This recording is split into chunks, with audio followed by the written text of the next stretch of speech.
অনেক দিন আগের কথা। চন্দ্রগড় নামে এক রাজ্য ছিল।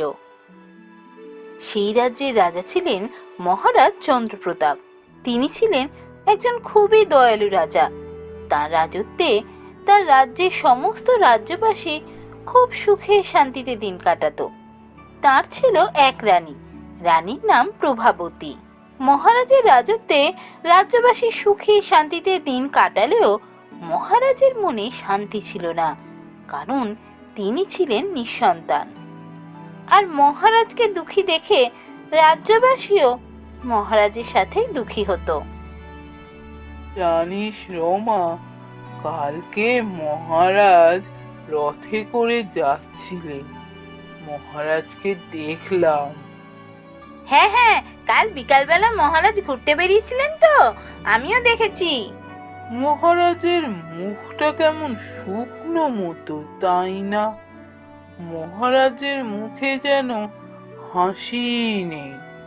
তা তো হবেই, জানো না খুড়িমা, মহারাজের তো কোনো ছেলে মেয়ে হয়নি, তাই মহারাজ খুব দুঃখে থাকেন।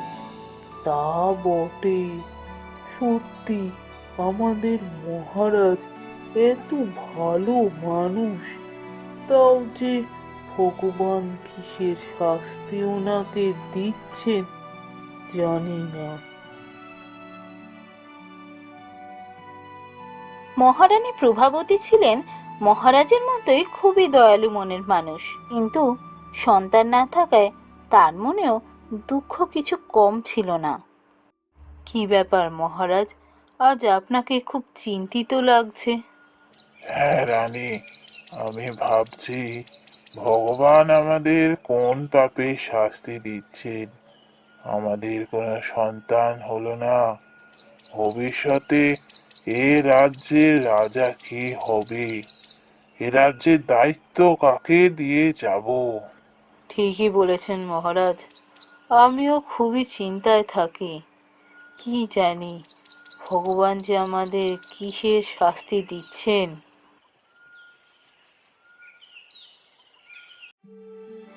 এইভাবেই দিন কেটে যাচ্ছিল।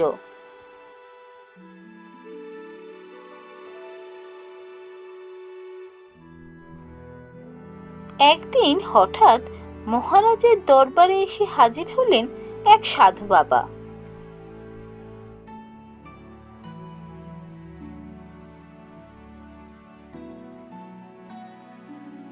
প্রণাম সাধু বাবা, বলুন আমি আপনার কিভাবে সেবা করতে পারি। মহারাজ, আমি আপনার সাথে একান্তে কিছু কথা বলতে চাই। আসুন সাধু বাবা, আপনি অন্দরমহলে চলুন।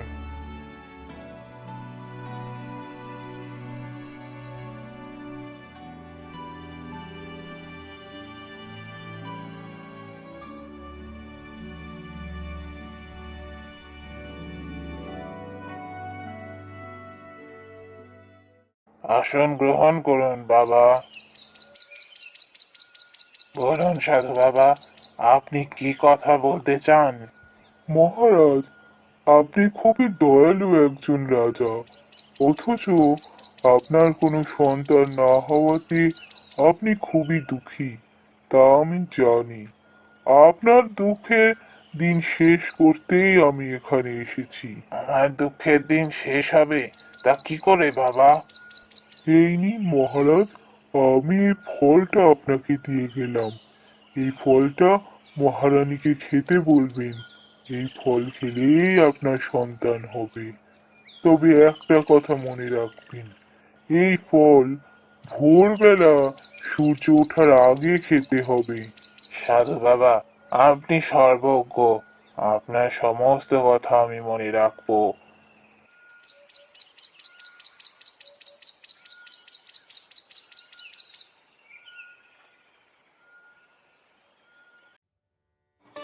এরপরই মহারাজ মহারানীকে গিয়ে ওই ফলটা দিলেন। রানী, এই ফলটা তুমি খেও। এক সাধু বাবা এই ফল দিয়েছেন, এই ফল খেলে আমাদের সন্তান হবে।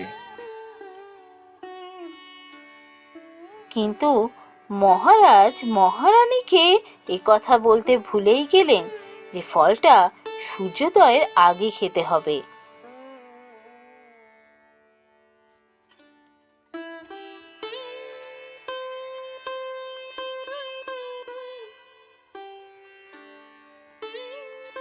পরের দিন সকালবেলা স্নান করে শুদ্ধ হয়ে মহারানী সেই ফল খেলেন।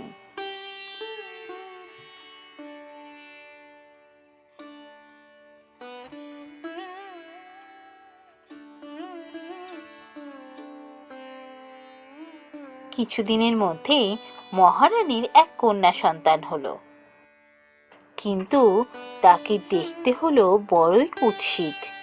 ফলে মহারাজার মহারানীর মনে আর এক দুশ্চিন্তা দানা বাঁধল। মহারানী, আমার ভুলেই আজ রাজকুমারীর এই অবস্থা।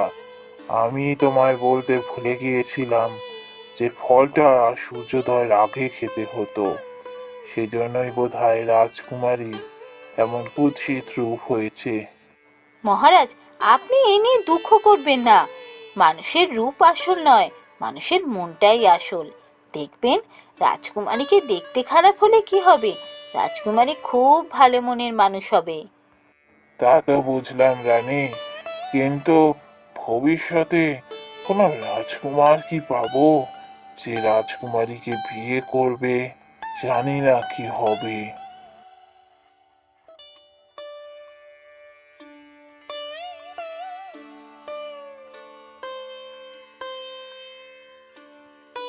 এরপর দিন কেটে যেতে লাগলো। রাজকুমারীও দেখতে দেখতে অনেক বড় হয়ে গেল।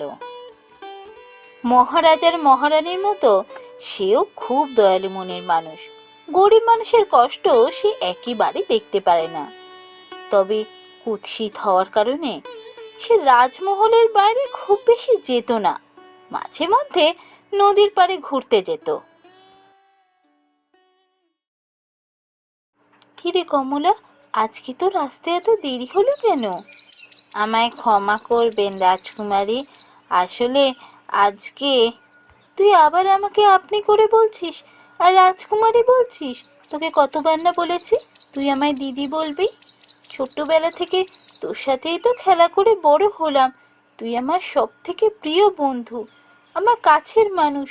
তুই আমাকে কখনো রাজকুমারী বলবি না। ভুল হয়ে গেছে, আর কখনো বলবো না। সত্যি দিদি, ছোটবেলা থেকে শুধু তুমি আমার সাথে খেলা করেই বড় হওনি, আমাদের কত বিপদ থেকে বাঁচিয়েছো। হয়েছে হয়েছে, তোর আসতে দেরি হলো কেন সেটা তো বল। জানো তো দিদি, আজ সকালে রমেন কাকা বাড়িতে এসেছিল। খুব কান্নাকাটি করছিল গো, তাই তো আমার আসতে একটু দেরি হয়ে গেল। কেন, কি হয়েছে? কান্নাকাটি করছেন কেন? রমেন কাকার মেয়ের বিয়ে ঠিক হয়েছে তো, কিন্তু রমেন কাকা তো খুব গরিব, মেয়ের বিয়ে কি করে দেবেন বুঝতে পারছেন না, তাই আজ এসে খুব কান্নাকাটি করছিলেন। সে কি? দাঁড়া একটু, আমি এক্ষুনি আসছি।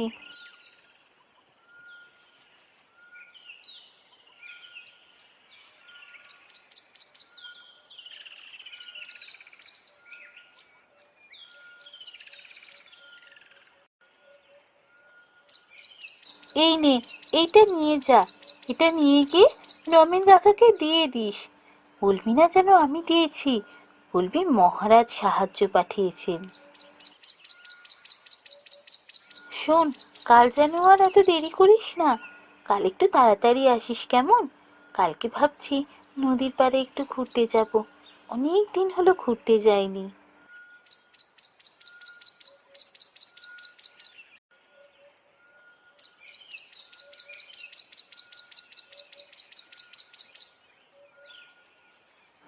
পরের দিন রাজকুমারী তার প্রিয় বন্ধুর সাথে নদীর পাড়ে ঘুরতে গেল।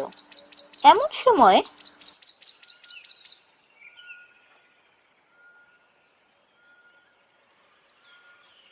দয়া করে আমায় কিছু ভিক্ষা দেবেন? 3 দিন ধরে আমি কিছু খাইনি। বাড়িতে অসুস্থ মা রয়েছেন, তারও ওষুধ কিনতে পারিনি।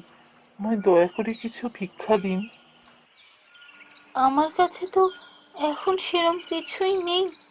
আচ্ছা, এই হারটা আপনি রাখুন। এই হার দিয়ে আপনি কিছু খাবার আর আপনার মায়ের ওষুধ কিনতে পারবেন। আপনি সাক্ষাৎ দেবী, না হলে কি এইভাবে একজন অপরিচিত মানুষকে কেউ সাহায্য করে? ভগবান আপনার মঙ্গল করুক।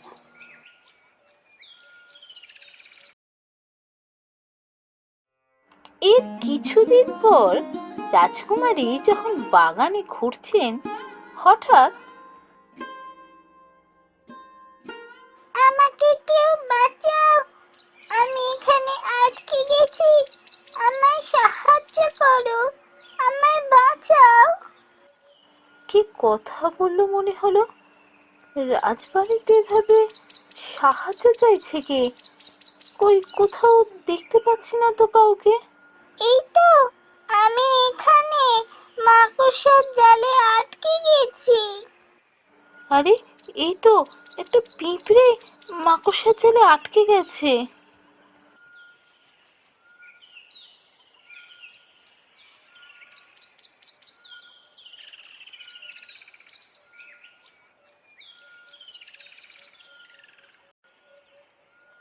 এ আবার কি? পিঁপড়েতে আবার কথা বলে? পিঁপড়েকে তো কখনো মানুষের মতো কথা বলতে দেখিনি। যাকে, পিঁপড়েটা খুব ভয় পেয়েছে, ওকে বরং আমি আমার সাথে ঘরে নিয়ে যাই।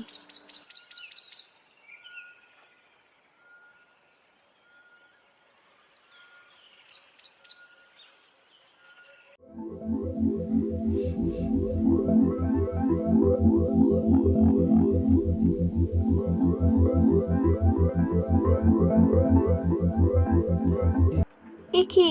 এইসব কি হচ্ছে?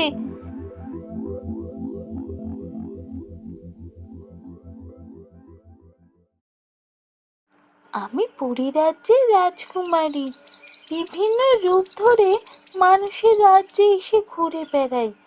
আজকে পিঁপড়ে রূপ ধরে ঘুরছিলাম, আর ওই মাকড়সার জালে আটকে গিয়েছিলাম। তুমি আমায় না বাঁচালে আমি ওই মাকড়সার জালেই মরে যেতাম। তোমার জন্য আজ আমি বেঁচে ফিরে আসতে পারলাম। তোমায় অনেক ধন্যবাদ। আমি জানতে পেরেছি তুমি খুব দুঃখী। কই না তো, আমার মনে কোনো দুঃখ নেই তো, আমি তো খুশিই আছি।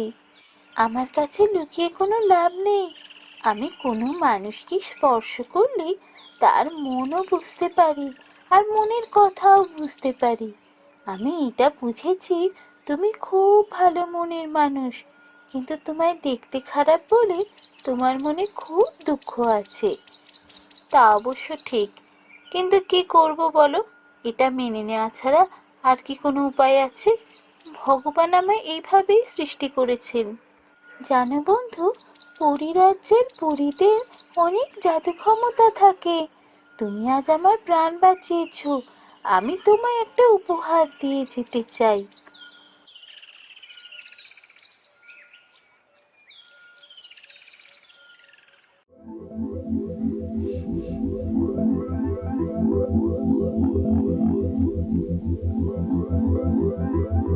এ কি? এইসব কি হয়ে গেল? আমার গায়ের রং এরম হয়ে গেল কি করে? বন্ধু, কুৎসিত রূপ হওয়ার জন্য তোমার আর কষ্ট পেতে হবে না। এখন থেকে পৃথিবীতে তোমার মতো সুন্দরী আর কেউ নেই। তুমি এই পৃথিবীর সবচেয়ে সুন্দরী কন্যা। এরপর থেকে মহারাজ, মহারানী আর রাজকুমারীর খুব আনন্দেই দিন কাটতে লাগলো। তাদের আর কোনো দুঃখ রইল না। এরই মধ্যে হঠাৎ একদিন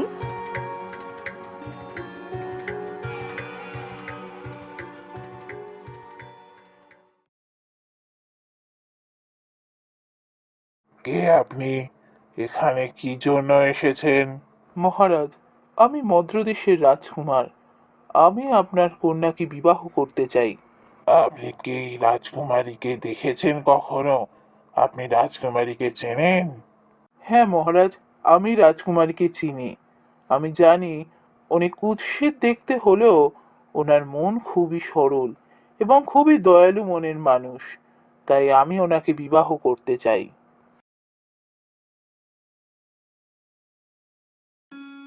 এরপর রাজকুমারীর সাথে রাজকুমারীর বিবাহ হয়ে গেল এবং তারা সুখে শান্তিতে দিন কাটাতে লাগলো।